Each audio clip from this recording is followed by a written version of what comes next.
অভয়াপুৰী বটগুৰিত অসম দৰ্শন আঁচনিৰ ব্যাপক খেলিমেলি ৰাজ্য চৰকাৰে অসম দৰ্শন আঁচনিৰ যোগেদি মঠ মন্দিৰসমূহত আৰ্থিক সাহায্য আগবঢ়াইছিল ঠিকেই কিন্তু অভয়াপুৰী সমজিলাৰ অধীনত থকা বটগুৰি দ্বিতীয় খণ্ডৰ কালী মন্দিৰলৈ আবণ্টিত হোৱা 1.5 লাখ টকাৰ চেক লাভ নকৰিলে মন্দিৰ পৰিচালনা সমিতিয়ে ৰাইজৰ অভিযোগ বিজেপিৰ মানিকপুৰ মণ্ডলৰ সভাপতি দামোদৰ ৰায় আৰু নাথুৰাম আৰ্য নামৰ লোক দুজনে কালী মন্দিৰৰ স্বয়ম্ভূ সভাপতি সম্পাদক হিচাপে পৰিচয় দি 1.5 লাখ টকাৰ চেকখন সংগ্ৰহ কৰিছে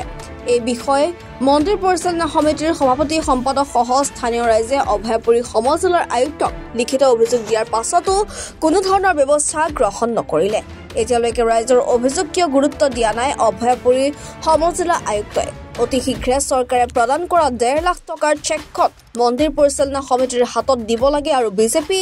নেতা দামোদৰ ৰায় আৰু নাথুৰাম আৰ্যৰ ওপৰত আইনী ব্যৱস্থা ল'ব লাগে বুলি দাবী জনাইছে স্থানীয় ৰাইজে এই মহাকাল মন্দিৰটো আজি ভালেক বছৰ আগতে স্থাপন কৰা হৈছে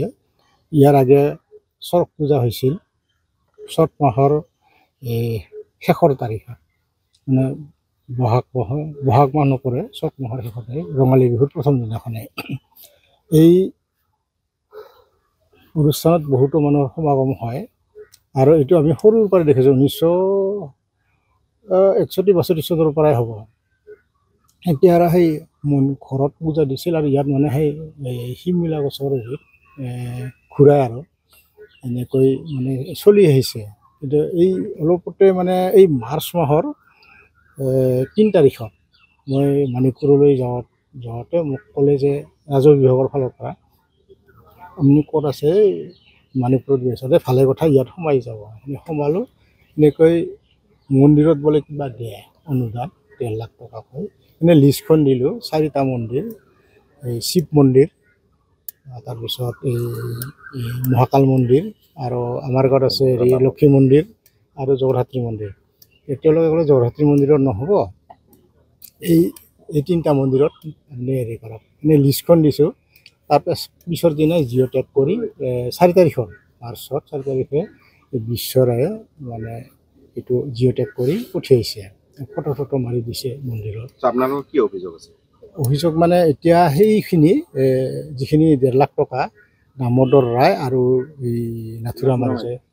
তেওঁলোকে লৈ আহিছে চেকখন এতিয়া কথা হ'ল কি এতিয়াতো তেওঁলোকে